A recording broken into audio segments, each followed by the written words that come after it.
नमस्कार, मैं नीरू भल्ला और आप देख रहे हैं यूट्यूब पर समाचार सच।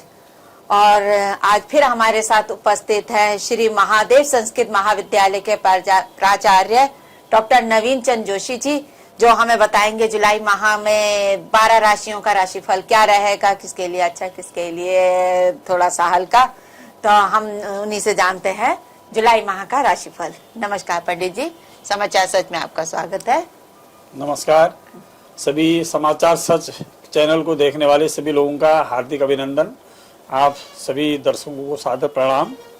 और मैं एक बार पुनः फिर लेकर के आया हूं कि कैसा रहेगा ये पूरा माह, जुलाई का 1 जुलाई से लेकर के 31 जुलाई तक का जो समय है 12 राशियों के लिए।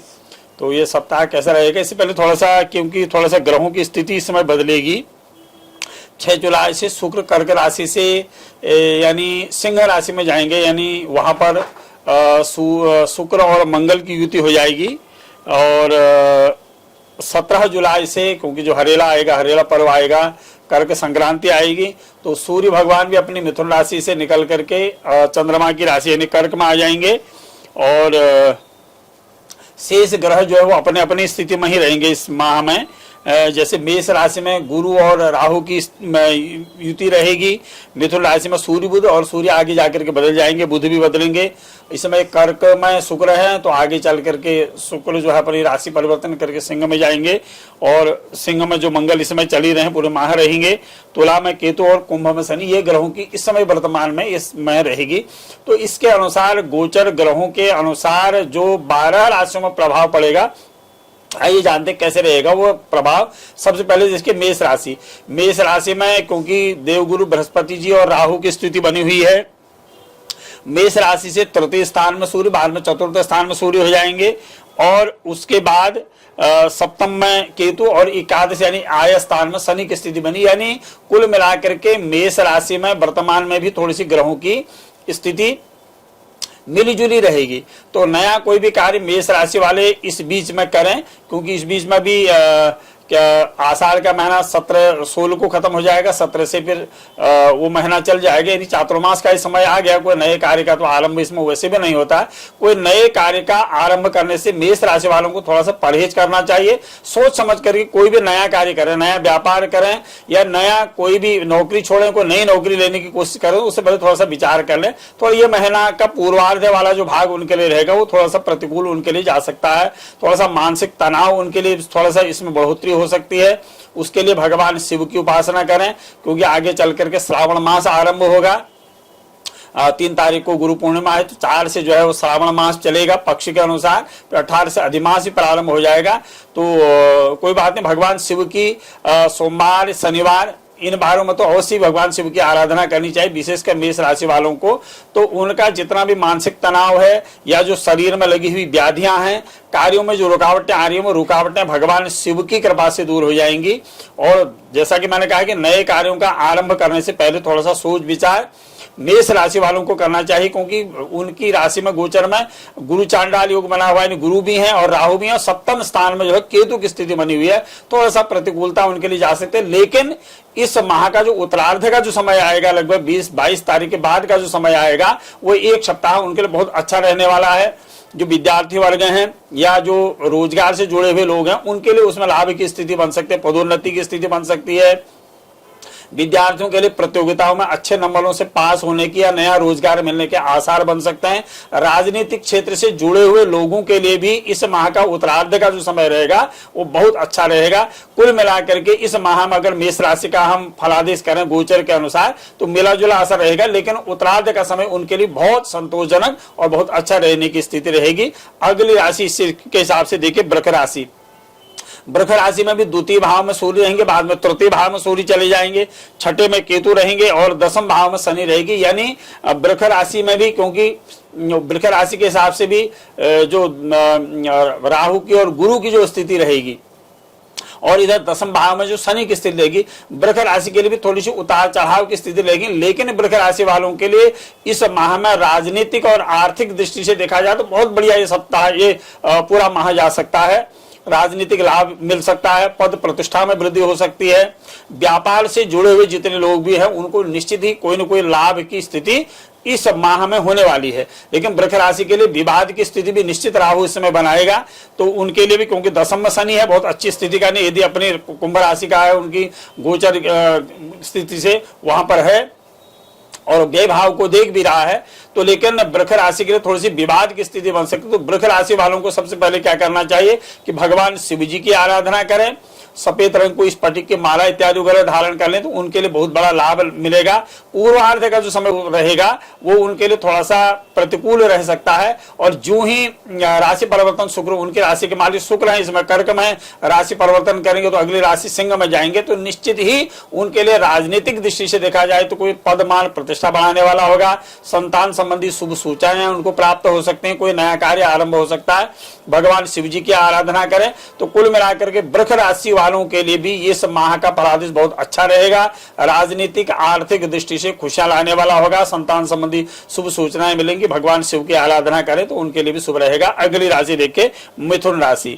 मिथुन राशि में क्योंकि इस मिथुन राशि के स्वामी बुध हैं और वहां बैठे हुए हैं सूर्य, इस समय सूर्य भी अभी सत्र के बाद राशि परिवर्तन करेंगे, अगली राशि यानी कर्क में जाएंगे। पंचम स्थान में केतु और भाग्य स्थान में शनि की स्थिति, एकादश भाव में गुरु और राहु की स्थिति मिथुन राशि में बनेगी। मिथुन राशि में भी देखिए जितने भी उतार चढ़ाव की स्थिति इस महीने में पूर्व में बनी आ रही थी, तो उनके भी परिवर्तन के योग इसमें निश्चित बन रहे हैं।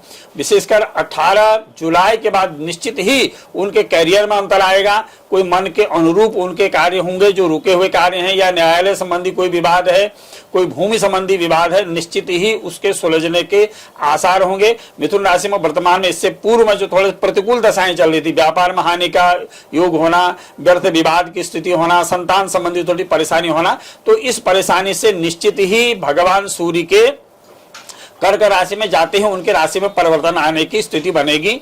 थोड़ा सा क्योंकि एकादश भाव में गुरु और राहु की स्थिति है, तो उनके लिए भी ये जरूरी है कि भगवान शिव की आराधना करें। पवित्र माह भगवान शिव की उपासना का माह चल रहा है, श्रावण माह से आने वाला है, उसके साथ अधिमास भी आएगा जो पुरुषोत्तम मास भगवान नारायण का मास कहा जाता है, उसमें भगवान शिव की भी पूजा करें, भगवान नारायण की जी पूजा करें। को हरिहरात्मक पूजन इस चातुर्मास में करना चाहिए, ऐसा संत आचार्यों का कहना है। तो मिथुन राशि के लिए कुल मिलाकर के पूर्व से जो चली आ रही परेशानियां हैं, निश्चित ही उन परेशानियों का समाधान इस महीने में रहेगा और उत्तरार्ध बहुत अच्छा उत्तम उनके लिए रहेगा। राजनीतिक, आर्थिक और पारिवारिक दृष्टि से बहुत उत्तम मिथुन राशि के लिए सप्ताह माह रहेगा। अगली 3 राशियां कर्क, सिंह और कन्या राशि। देखिए कर्क राशि के स्वामी है चंद्रमा, और कर्क राशि में ही सत्र के बाद भगवान सूर्य चले जाएंगे और शुक्र भी यहां से परिवर्तन करके राशि परिवर्तन करेंगे। कर्क राशि से भी देखिए अष्टम भाव में थोड़ी की शनि की स्थिति बनेगी और दसम भाव में गुरु और राहु की स्थिति जो बनेगी, यानी कर्क राशि में शनि की जो ढैया है, थोड़ी सी कर्क राशि में उतार चढ़ाव की स्थिति बन सकती है, व्यर्थ विवाद की स्थिति बन सकती है, नौकरी में या अपने कैरियर संबंधी थोड़ी सी बीच में उनको परेशानियां श्रावण के महीने में आ सकती है। यानी कर्क में सूर्य जब रहेगा थोड़ी सी दिक्कतें कर्क राशि वालों के लिए आ सकती हैं, क्योंकि शनि की ढैया है और शनि थोड़ा सा उनके राशि में, क्योंकि अष्टम स्थान में शनि है, तो इसी कारण कर्क राशि में ढैया की स्थिति बनी, थोड़ी सी उतार चढ़ाव की स्थिति रहेगी। लेकिन जो उत्तरार्ध का समय इस माह का रहेगा वो कर्क राशि के लिए अत्यंत शुभ रहेगा। राजनीतिक दृष्टि से और आर्थिक दृष्टि से, हम व्यापारिक दृष्टि से व्यापार से जुड़े हुए जितने भी लोग हैं, निश्चित है कि उनके लिए लाभ मिलेगा। संतान संबंधी कोई शुभ सूचनाएं उनको मिल सकती हैं, कोई नई कार्य उनके क्रियान्वित हो सकते हैं, रुका हुआ बहुत लंबे समय से जो कार्य है वो निश्चित ही उत्तरार्ध में पूरा होगा। लेकिन कर्क राशि वालों को भगवान शिव की भी आराधना करनी चाहिए, और साथ में क्योंकि शनि की ढैया है, शनिवार के दिन शनि का दान करें, शनि मंदिर में जाएं, बत्ती इत्यादि वगैरह जलाएं, और जितने भी जो आवारा जानवर इत्यादि वगैरह हैं, भूखे जो जानवर हैं, किसी को चारा डालना, अन्न डालना, इस चीज का दान करें। यानी कोई न कोई इस तरह का पुण्य अर्जन करें जिससे कि उनके जो ग्रहों की जो बाधाएं हैं वो निश्चित ही दूर होंगी। तो कर्क राशि वालों को लिए भी सफलता के योग इसमें बढ़ रहे हैं। विशेषकर विद्यार्थी वर्ग जो है, इस सप्ताह का उत्तरार्ध के जो 7 दिन विशेषकर उनके लिए आने वाले हैं, तो वो उनके लिए बहुत उत्तम आने वाले हैं। तो कर्क राशि वालों के लिए क्या करना चाहिए, क्योंकि देखिए 3 तारीख को गुरु पूर्णिमा हो रही है, यदि 2 कोई व्रत भी होगा तो 3 तारीख को, क्योंकि भगवान शिव के मंदिर में जाएं, क्योंकि विद्या कामस्तु गिरीशम, विद्या की कामना के लिए भगवान शिव की उपासना करनी चाहिए, ऐसा हमारे शास्त्र में वर्णन है। तो भगवान शिव की उस दिन से आराधना आरंभ करें और निश्चित ही उनकी जो भी पढ़ाई लिखाई या कैरियर में जो परेशानियां वो निश्चित ही दूर होंगी। और कर्क राशि वालों की चाहिए कि इस मध्य में, इस जुलाई के माह में, श्रावण के माह में एक मोती की माला धारण कर लें या कोई एक चंद्रमा बना करके लॉकेट धारण कर ले, तो निश्चित ही 100% उनको सफलता प्राप्त होगी।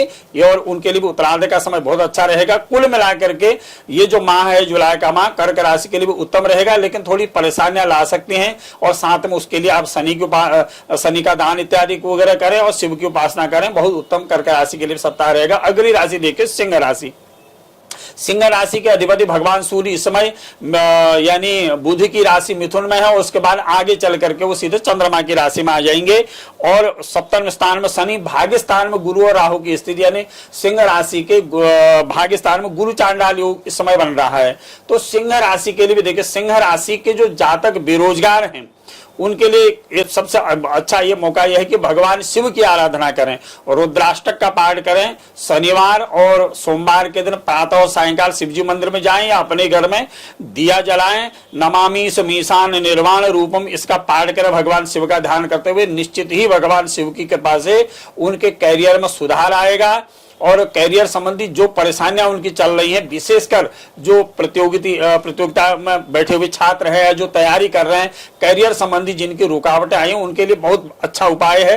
क्योंकि भाग्य स्थान में यदि भी राहु भी है, गुरु भी है, निश्चित है कि ये माह उनके लिए सफलता का कोई न कोई शुभ सूचना उनके लिए लेकर के आने वाला है। भगवान शिव की उपासना करो साथ में, क्योंकि उनके राशि के स्वामी है सूर्य, जो इसमें मिथुन में है और आगे 17 तारीख को कर्क राशि में चले जाएंगे। तो भगवान सूर्य को अर्घ्य दें और हो सके तो आदित्य हृदय स्तोत्र का रविवार के दिन, इस माह में 4 रविवार लगभग आते हैं, तो रविवार में आदित्य हृदय स्तोत्र का पाठ करें तो उनकी भी सारी बाधाएं दूर हो जाएंगी। निश्चित ही कोई ना कोई सफलता उनको इस माह में मिलेगी। और थोड़ा सा राजनीतिक से जुड़े हुए व्यक्तियों के लिए भी थोड़ी सी विवाद की स्थिति बन सकती है, उनको भी विशेषकर वाणी में अपना संयम रखना चाहिए। कोई ऐसी मुंह से वाणी न निकाले, ऐसा व्यवहार अपने जीवन में न लाएं जो आगे जाकर के एक गलत छवि पैदा कर दे। तो सिंह राशि वालों को थोड़ा सा संभल करके भी रहना चाहिए। और शेष कुल मिलाकर के कहें तो सिंह राशि के लिए भी बहुत अच्छा रहेगा। अगली राशि देखिए कन्या राशि। कन्या राशि में भी देखिए, कन्या राशि के स्वामी बुध हैं और वो कन्या राशि के द्वितीय भाव में इसमें केतु और छठे में शनि और अष्टम भाव में गुरु और राहु की स्थिति, जबकि 12वें भाव में मंगल की स्थिति उनकी बनी हुई है। यानी कन्या राशि में भी हम देखें तो उतार चढ़ाव की स्थिति थोड़ी सी बनेगी। व्यापार में जरा पूर्वार्ध में कुछ परेशानियां आ सकती हैं, मित्रों से सहयोग बना रहेगा, लेकिन जो प्रतिपक्षी लोग होंगे, जो विरोधी होंगे, थोड़ा सक्रिय इसमें हो सकते हैं। तो थोड़ा, क्योंकि अष्टम भाव में राहु की स्थिति है, व्यर्थ के विवाद पैदा हो सकते हैं, व्यर्थ का झगड़ा इत्यादि वगैरह हो सकता है। तो कन्या राशि के वालों को भी अपने व्यवहार में थोड़ा सा मधुरता बनाए रखना चाहिए।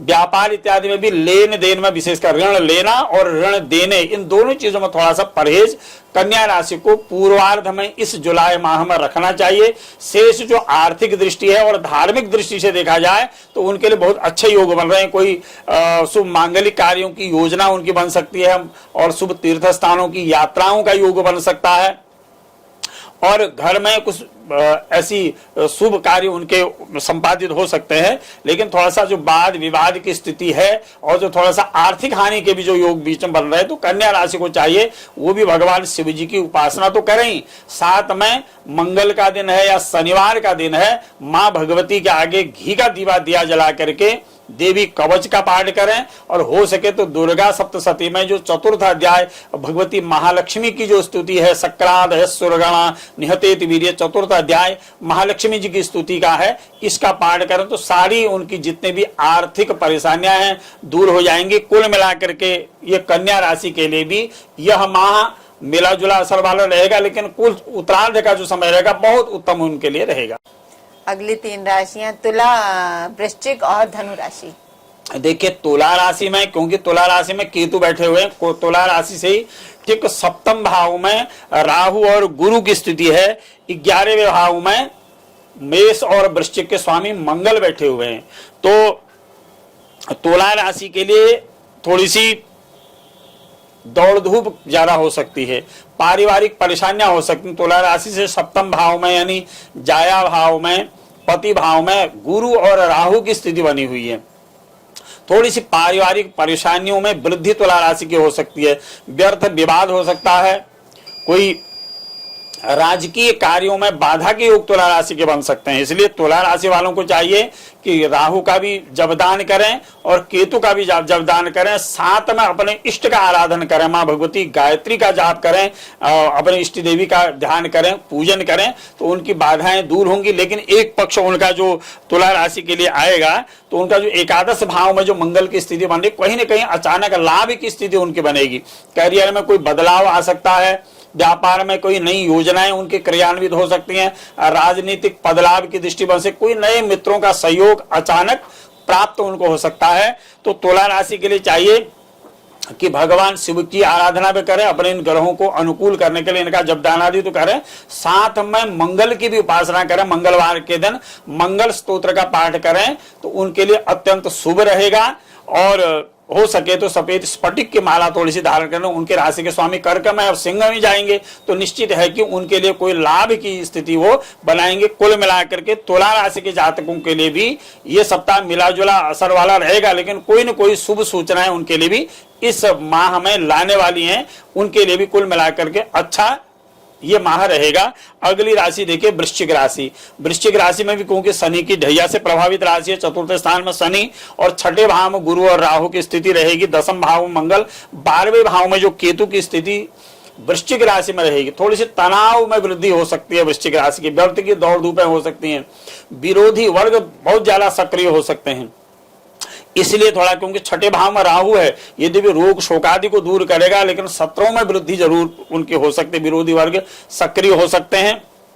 मां भगवती की आराधना करें, हो सके तो अष्टमी के दिन, तिथियों के अनुसार अष्टमी, चतुर्दशी या शनि या मंगल को मां भगवती के प्रातःकाल उठ करके देवी कवच का पाठ करें। कवच का पाठ न भी कर सके तो मां के आगे दिया जला करके ओम सर्वा बाधा विनिर्मुक्तो धन धान्यम सुतान्वितो मनुष्यो मत प्रसादेनो भविष्यति न संशयो, इस मंत्र का जाप करें और मां भगवती से आराधना करेंगे। सभी प्रकार की बाधाएं मेरी दूर हो, तो इस प्रकार से प्रार्थना करें तो उनकी सारी बाधाएं दूर हो जाएंगी। लेकिन राजनीतिक दृष्टि से उत्तरार्ध का जो समय जुलाई माह का रहेगा, कोई न कोई लाभ उनको दे करके जाएगा। भूमि संबंधी लाभ अचानक वृश्चिक राशि को हो सकता है। भूमि भवन संबंधी कोई कार्यों की योजनाएं उनकी बन सकती हैं। नए मित्रों से सहयोग मिल सकता है और राजकीय कार्यों में विशेषकर सफलता के योग उनके बन सकते हैं। और जो लंबे समय से न्यायालय संबंधी जो विवाद है, वृश्चिक राशि के उत्तरार्ध का जो इस समय आएगा, यानी जुलाई माह का जो उत्तरार्ध का जो समय आएगा, वो उनके लिए अत्यंत शुभ रहेगा। तो उस बीच भगवान शिव की आराधना करें तो निश्चित ही विजय उनको प्राप्त होगी। अगली राशि देखें धनु राशि। धनु राशि के स्वामी है देवगुरु बृहस्पति जी, जो इस समय मंगल की राशि में राहु के साथ बैठे हुए हैं और गुरु चांडाल योग उनका वहां पर बन रहा है। धनु राशि से भी गोचर ग्रह अगर देखें तो तृतीय भाव में शनि, पंचम भाव में गुरु चांडाल योग उनका बन रहा है। भाग्यस्थान में मंगल की स्थिति, एकादश भाव में केतु की स्थिति बन रही है। यानी कुल मिलाकर के धनु राशि के लिए भी उतार चढ़ाव की स्थिति इस सप्ताह में रहेगी, लेकिन आर्थिक दृष्टि से उनके लिए देखा जाए तो बहुत मजबूत इनकी स्थिति हो जाएगी। अचानक रुका हुआ धन उनको प्राप्त होगा। कोई नई योजनाएं, भूमि भवन और वाहन संबंधी लाभ, ये चीजें उनको दे सकती हैं। विदेश यात्राओं के योग उनके बन सकते हैं। संतान संबंधी कोई शुभ सूचनाएं उनकी मिल सकती हैं।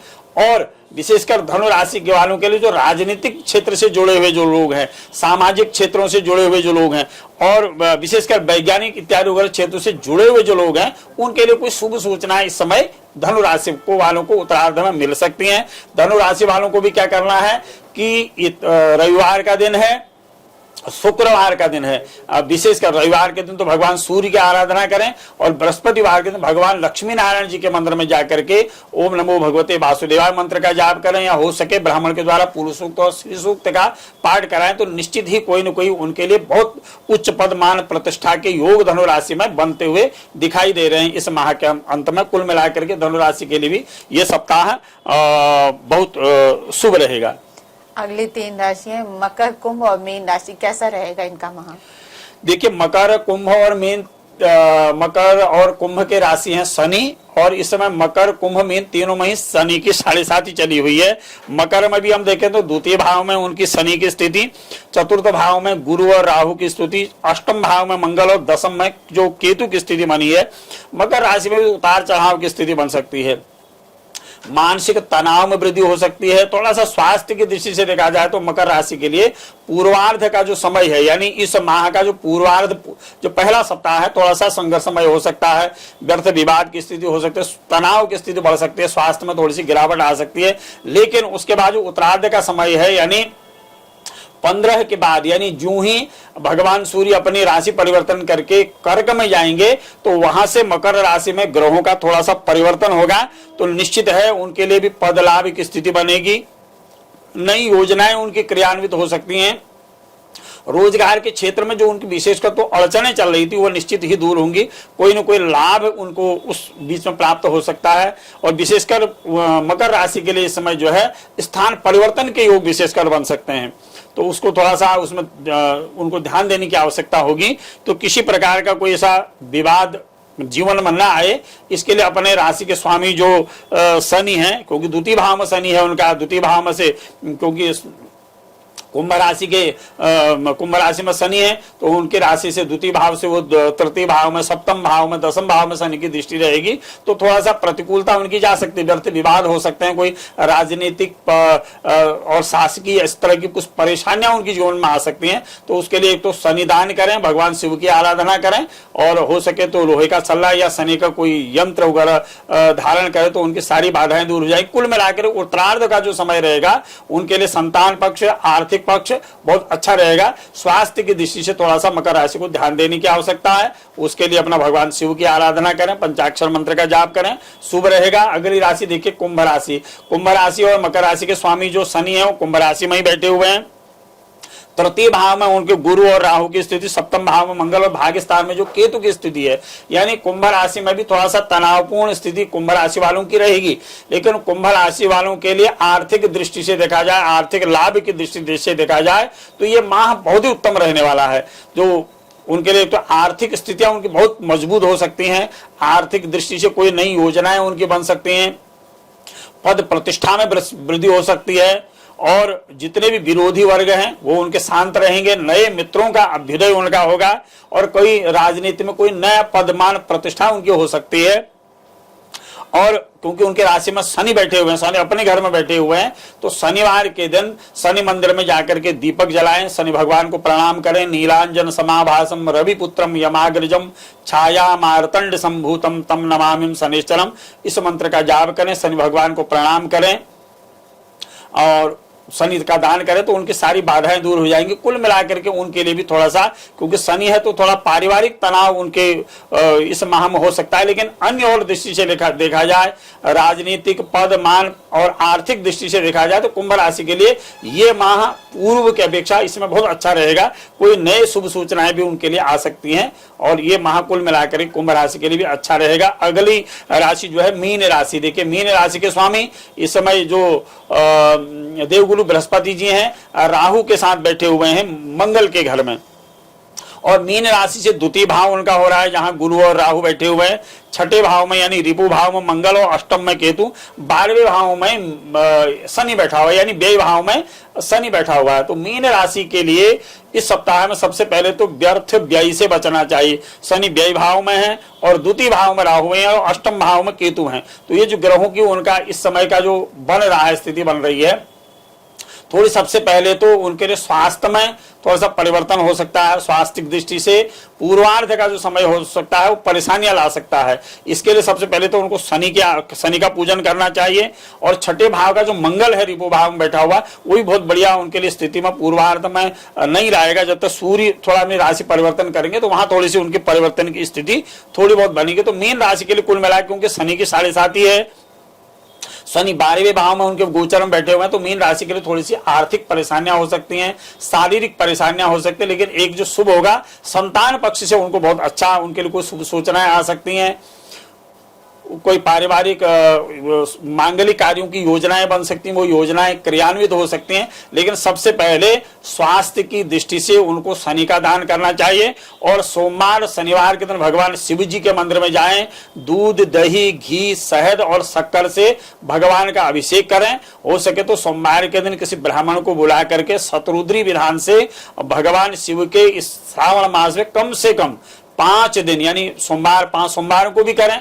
और कुछ लोगों को शंका रहती कि अब अधिमास है कि पूजन करें नहीं करें, लेकिन ऐसा जो नित्य का जो पूजन है उसका निषेध अधिमास में नहीं माना जाता है। अधिमास पुरुषोत्तम मास है, जिस श्रावण मास भगवान शिव की पूजा के लिए बहुत अत्यधिक शुभ माना जाता है।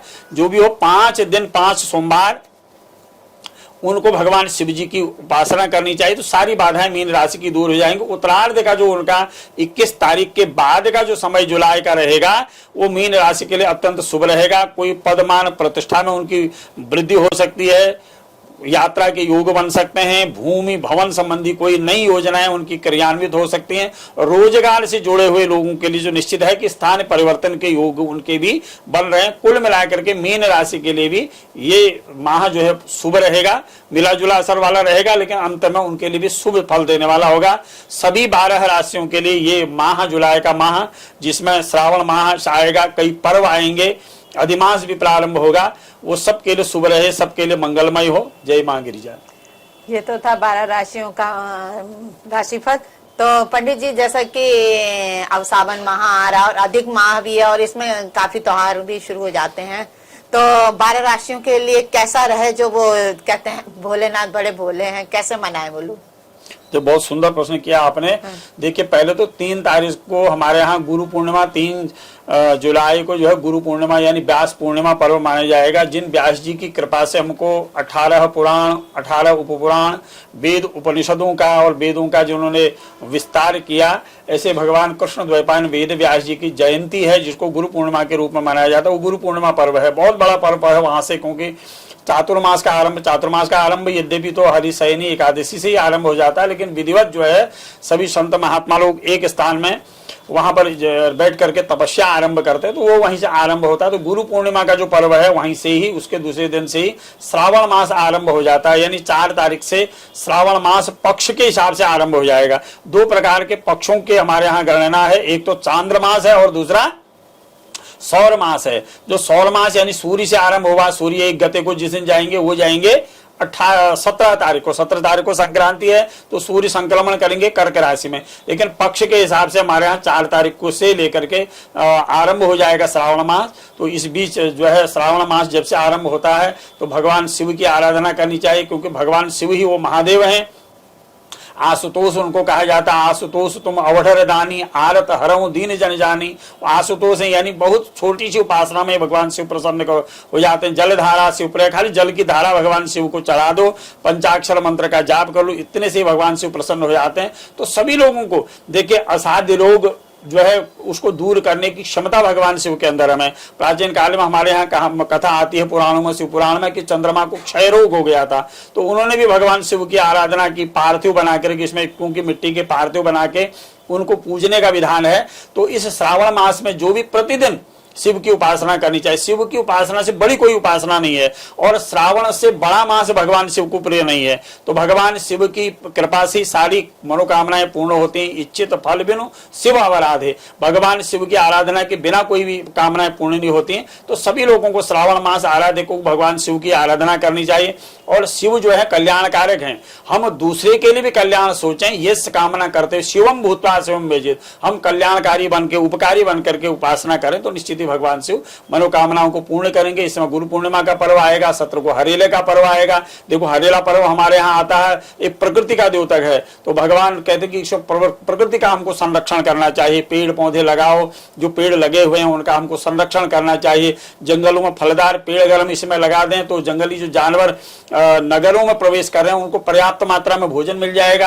तो ये प्रकृति हमको एक संदेश दे रही है, पर्व हमको एक संदेश देते हैं। शास्त्रों में इसका ये वर्णन है कि जितने भी आप रामायण रामायण पढ़ो, वाल्मीकि रामायण पढ़ो, हर पुराण में लिखा है कि ऋषि मुनि लोग जहां जहां रहे उन्हें सफल नहीं है। तो इसलिए प्रकृति के संरक्षण का पर्व भी हरेला पर्व है। उसके पहले दिन डेकर पूजन होता है। तो तमाम बहुत सारे पर्व इस समय हमारे श्रावण मास में आएंगे। अधिमास आएगा 18 जुलाई से। देखो, अधिमास हमारे यहाँ हर तीसरे साल में सौर मास और चांद्र मास को बराबर करने के लिए जो है वो अधिमास की कल्पना की गई है। और प्राचीन काल में कहानी भी आती है कि जो हिरण्यकश्यपु को भगवान ने मारा नरसिंह अवतार लेकर के, तो उन्हें वरदान मांगा था कि न मैं 12 इन दिनों में मरूं, मैं दिन में मरूं, न रात्रि में मरूं, और न किसी अस्त्र से शस्त्र से मरूं। तो भगवान उसने ये भी कहा था कि मैं 12 मासों में चैत्र बैसाख जेठ आषाढ़ इन सारे महीनों का नाम लिया। तो भगवान ने देखा उसकी वाणी को भी सत्य करने के लिए अब देवताओं की प्रार्थना, वो असुर का संहार तो करना ही था भगवान को, तो उन्होंने अधिमास की एक कल्पना की। तो हर तीसरे चौथे साल में 3.5 साल में लगभग ये परिधि आती है, तो एक अधिमास की कल्पना होती है। तो अधिमास ऐसा नहीं कि अधिमास को कोई खरमास कहा जाए, गलत मास। अधिमास का मतलब है वो पुरुषोत्तम मास भी उसको कहा, उसको भगवान ने प्रकट किया। 12 मास जो है इनको बनाया भगवान ब्रह्मा जी ने सृष्टि करता ब्रह्मा जी, लेकिन 13वां मास जो बनाया भगवान नारायण ने बनाया जगत के कल्याण के लिए। तो पुरुषोत्तम मास में भगवान की निष्काम उपासना करनी चाहिए। तो वो जो अधिमास है उसमें भी लोग व्रती रहें, जिनको व्रत नियम करने का सबसे अच्छा नियम है। इसमें तो कहा गया कि तीर्थाटन नहीं करना चाहिए, क्योंकि तीर्थों में नदी नाले उफान में रहते, तीर्थ यात्रा चातुर्मास में वर्जित रहती है, ऐसा पुराणों में है। तो घर में रहें, उपासना करें, जो जो अखाद्य वस्तुएं उनको नहीं खाएं। तो एक व्रती रह करके ब्रह्मचर्य का पालन करते हुए जो इस तरह से जो चीजें निषेध मानी गई हैं, सब श्रावण माह में चातुर्मास व्रत में सब चीजें बताई गई हैं। लहसुन प्याज का त्याग करना, द्विदल इत्यादि वगैरह इनका परित्याग करना, और ये सब चीजों का परित्याग करते हुए एक व्रती रह करके इस तरह से हम चातुर्मास का व्रत अपने घर में ही बैठ के कर सकते हैं।